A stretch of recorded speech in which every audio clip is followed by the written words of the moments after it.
Yang saya hormati Al-Karom Ustaz Abdul Rosid Asman yang sudah hadir tengah-tengah kita, yang nanti akan mengisi tausiah dia. Mudah-mudahan dia selalu dipanjangkan umurnya oleh Allah Subhanahu wa Ta'ala dan selalu mendapatkan rahmat dari Allah Subhanahu wa Ta'ala.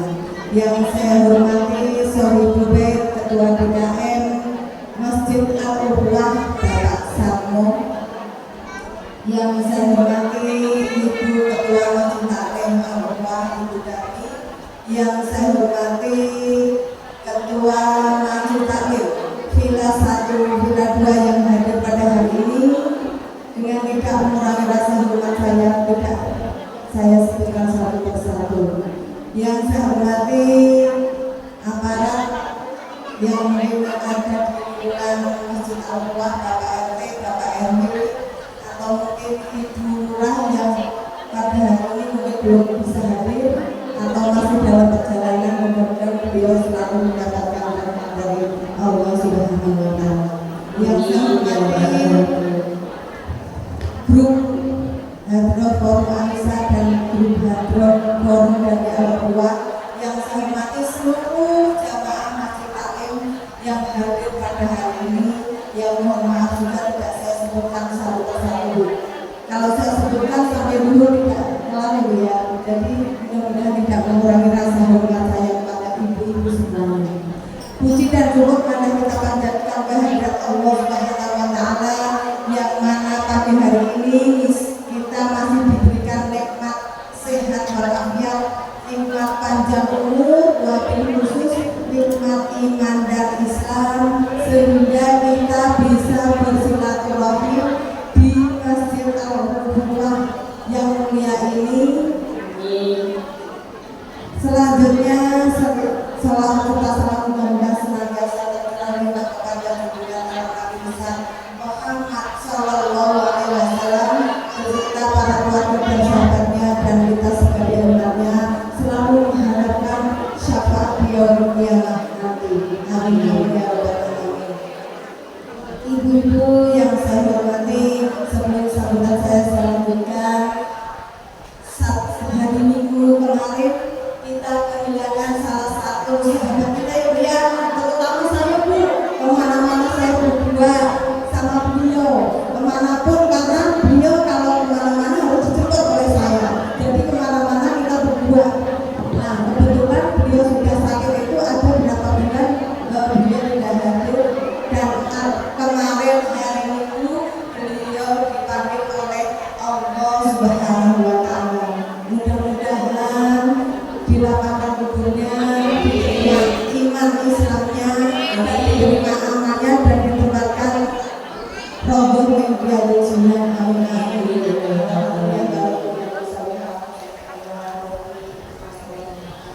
Al-Fatihah. Bismillahirrahmanirrahim. Alhamdulillahi rabbil alamin. Ar-Rahmanirrahim. Maliki yaumiddin. Iyyaka na'budu wa iyyaka nasta'in. Ihdinas siratal mustaqim. Siratal ladzina an'amta 'alaihim ghairil maghdubi 'alaihim waladdallin. Terima kasih kepada ibu yang sudah membacakan kalimat Al-Fatihah. Mudah-mudahan sampai Al-Fatihah ini kepada Allah beliau di ibu yang saya hormati, dengan kehilangan orang yang sahabat kita yang kita cintai itu ada sedihnya ya, tapi kita tidak boleh bersedih terus, kita harus terus perjuangan beliau loh, karena beliau adalah dulunya ketua forum. Sebelum saya beliau dulu 3 tahun baru saya bu. Jadi kita meneruskan perjuangan beliau. Mudah-mudahan pahalanya mengalir terus ke beliau kalau kita terus melaksanakan perpanjangan atau kita terus menghidupkan Masjid Taklim ini. Mudah-mudahan beliau juga kebagian pahalanya. Ibu-ibu yang saya hormati, memang namanya orang meninggal kita tidak tahu itu ya.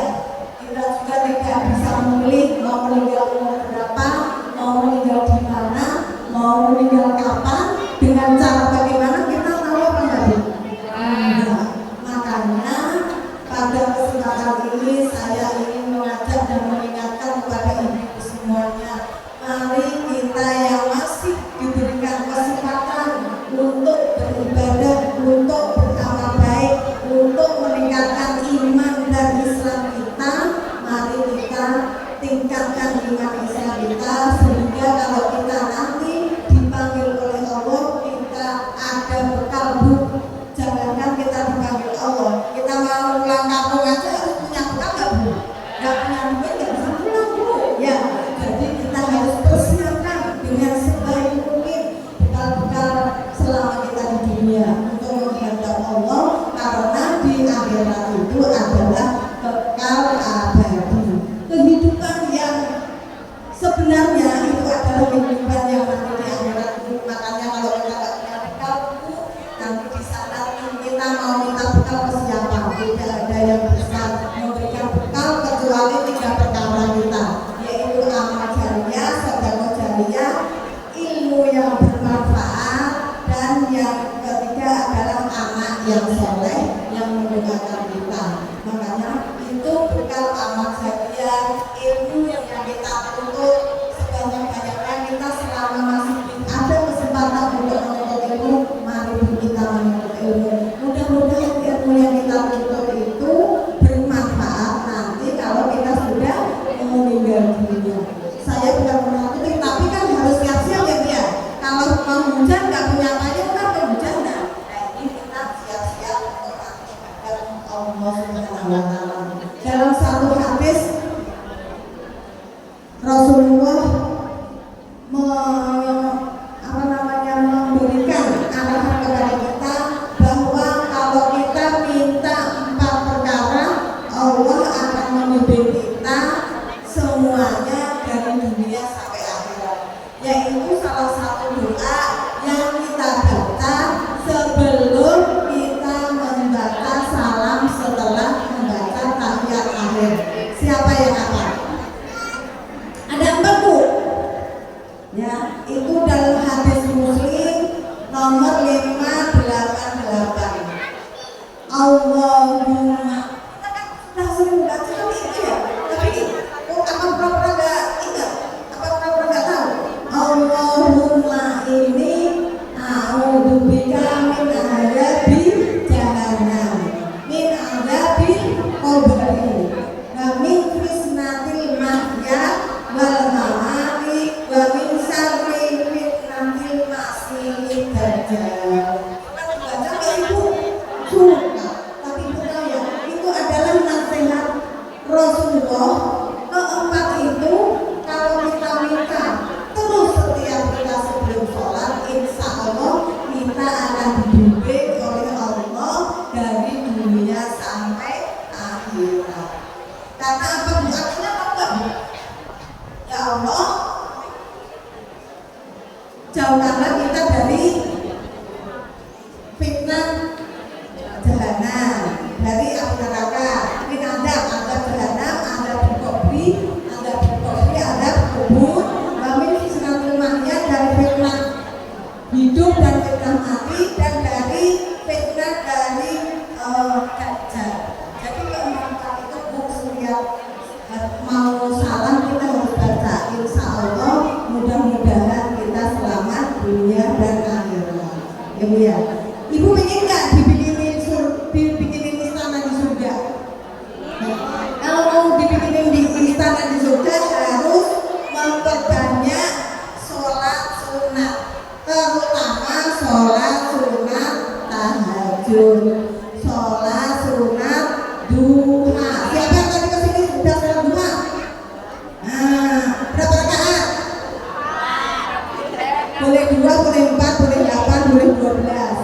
Ya, tapi yang penting istiqomah. Kalau 8 atau 12 tapi cuma sekali tidak bagus. Yang bagus 4 tapi harus istiqomah. Yang selain itu juga sholat sunat qobliyah. Apa itu sholat sunat qobliyah? Sholat sunat qobliyah adalah sholat sunat yang mengiringi sholat fardu. Ada 12 rakaat. Coba sebutkan Bu, apa aja Bu?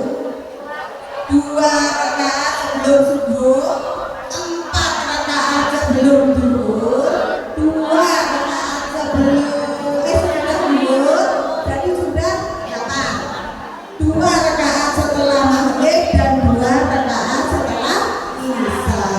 Jadi jumlahnya 12.